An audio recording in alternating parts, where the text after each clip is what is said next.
جب دلہا دلہن کی شادی ہوتی ہے تو اس وقت پر سارے لوگ مل کر کیا دعا دیتے ہیں؟ بارک اللہ لک و بارک علیک و جمع بینکما فی خیر. اللہ تعالیٰ تمہارے فیور والے حالات یا تمہارے خلاف والے حالات، ہر حالت میں تم کو فائدہ پہنچا دے، نقصان نہ ہو، اور تم کو خیر میں جمع کر دے. یعنی تم سے جو نسل نکلے وہ خیر والی نسل نکلے. گویا کہ پہلے ہی دن پوری کمیونٹی اچھائی کے لیے اور اچھے نیک اولاد کے لیے دعا کر دیتی ہے. پھر اس کے بعد ازدواجی تعلقات قائم کرتے ہوئے شادی کی رات میں بندہ 2 دعائیں پڑھتا ہے. اللہم انی اسألک خیرہا و خیر ما جبلت علی و اعوذ بک من شرہا و شر ما جبلت علی.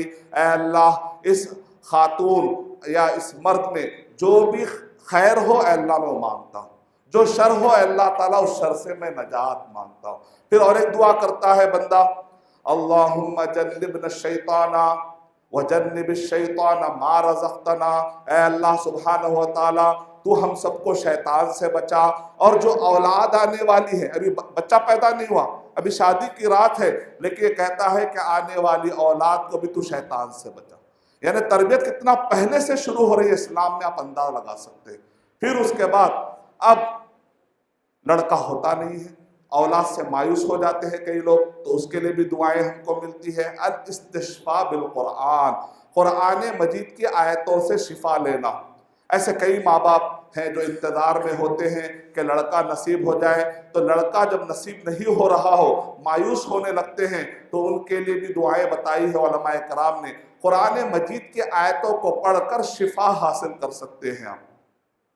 سورہ مائدہ سورہ نمبر 5 کی آیت نمبر 17 پڑھ سکتے ہیں آپ. وَلِلَّهِ مُلْكُ السَّمَاوَاتِ وَالْأَرْضِ وَمَا بَيْنَهُمَا يَخْلُقُ مَا يَشَاءُ وَاللَّهُ عَلَى كُلِّ شَيْءٍ قَدِيرٌ. سورہ یاسین سورہ نمبر 36 کی آیت نمبر 82 پڑھ سکتے ہیں آپ. انما امرہ اذا اراد شیئا ان یقول له کن فیکون.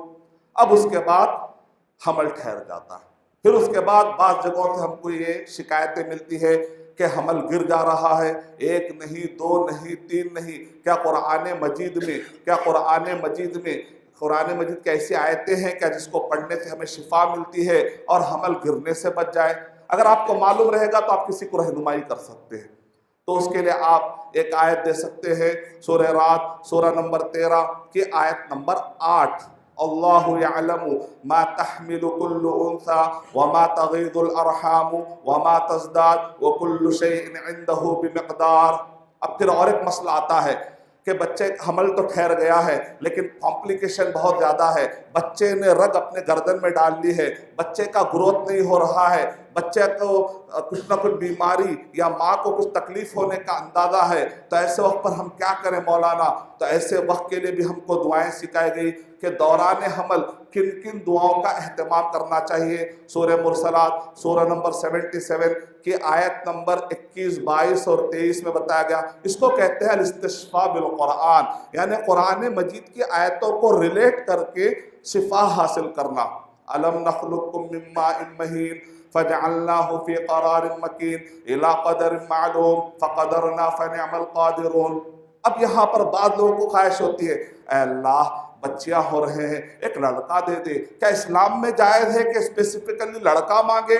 جائز ہے، کیونکہ زکریا علیہ السلام نے اللہ تعالیٰ سے کہا اے اللہ تو مجھے ایسا دے جو وارث بنے، جو میرے کام کو آگے بڑھائے، اس مشن کو آگے بڑھائے. تو اللہ تعالیٰ نے یحییٰ علیہ السلام کی شکل میں اولاد عطا کی. تو سورہ مریم کی شروع کی آیتیں پڑھنے، سورہ مریم سورہ نمبر 19 کی آیت نمبر 1 سے لے کر 10 تک پڑھنا، اس سے آپ شفا حاصل کر سکتے ہیں. نہیں اسپیسیفکلی لڑکوں کے لیے آپ کو شفا حاصل کرنے کے لیے دعا مانگنی ہے تو سورہ نوح سورہ نمبر 71 کے آیت نمبر 12 آپ پڑھیے. وَقُلْتُ اسْتَغْفِرُوا رَبَّكُمْ إِنَّهُ كَانَ غَفَّارًا يُرْسِلِ السَّمَاءَ عَلَيْكُمْ مِدْرَارًا وَيُمْدِدْكُمْ بِأَمْوَالٍ وَبَنِينَ وَيَجْعَلْ لَكُمْ جَنَّاتٍ وَيَجْعَلْ لَكُمْ أَنْهَارًا. اس کے اندر بتایا گیا وَيُمْدِدْكُمْ بِأَمْوَالٍ وَبَنِينَ. اے اللہ تعالیٰ کہہ رہے تم اگر استغفر اللہ کثرت سے کہو گے تو اللہ سبحانہ و تعالیٰ تمہیں مال اور لڑکے عطا کریں گے. یہ آیت پڑھیں گے تو اس سے آپ کو شفا ملے گی انشاءاللہ. اب بات آگے بڑھتی ہے. اب بچہ جو ہے پیدا ہونے کے قریب ہوتا ہے. پھر بعض جگہ سے ہم کو شکایت آتی ہے، کہتے ہیں کہ لڑکا پیدا ہونے کے بعد مر رہا ہے، بڑا غم والا مسئلہ ہے مولانا، اس کے لیے بھی کچھ دعائیں ہیں کیا؟ 1 2 3، آخر اس ماں پہ کیا گزرتی ہوگی؟ تو قرآن مجید میں ایسے مسئلے کے لیے بھی استشفاء بالقرآن بتایا گیا ہے۔ سورہ صافات سورہ نمبر 37 آیت نمبر 76 میں اللہ تعالیٰ ارشاد فرما رہے ہیں وَنَجَّيْنَاهُ وَأَهْلَهُ مِنَ الْكَرْبِ الْعَظِيمِ، اور ہم نے ان کو اور ان کے فیملی کو بڑے کرب اور بڑے غم سے بچا لیا۔ یہ آیت پڑھتے ہیں تو حمل جو بچے پیدا ہو کر مر جاتے ہیں، یہ والی کیفیت سے انشاءاللہ وہ بچ جائے گا۔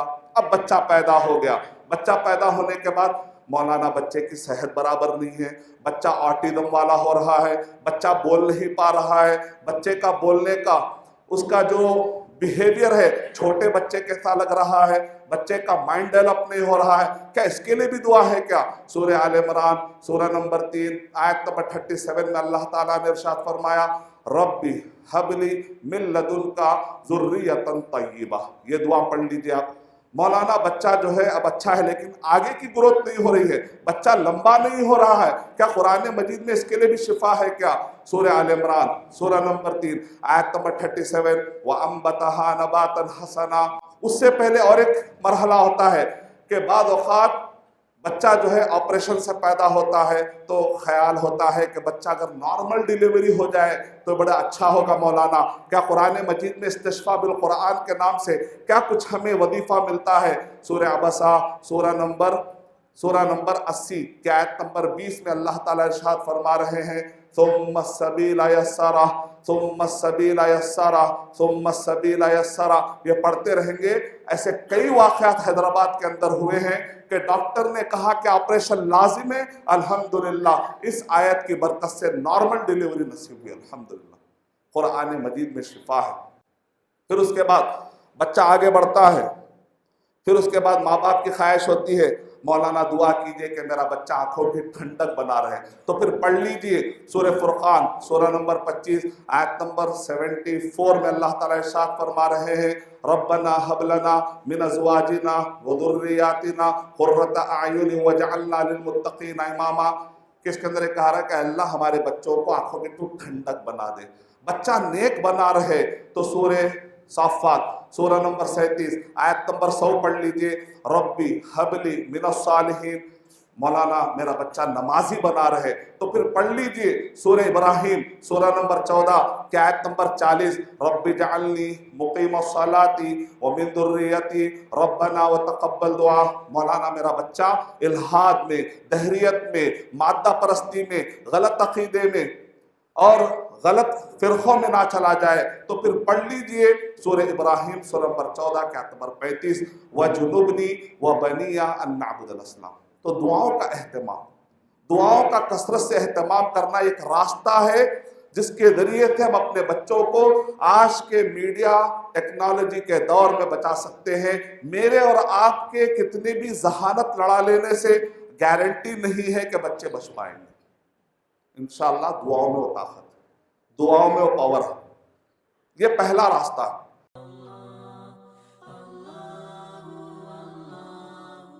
For authentic Islamic information, please log on to www.askislampedia.com.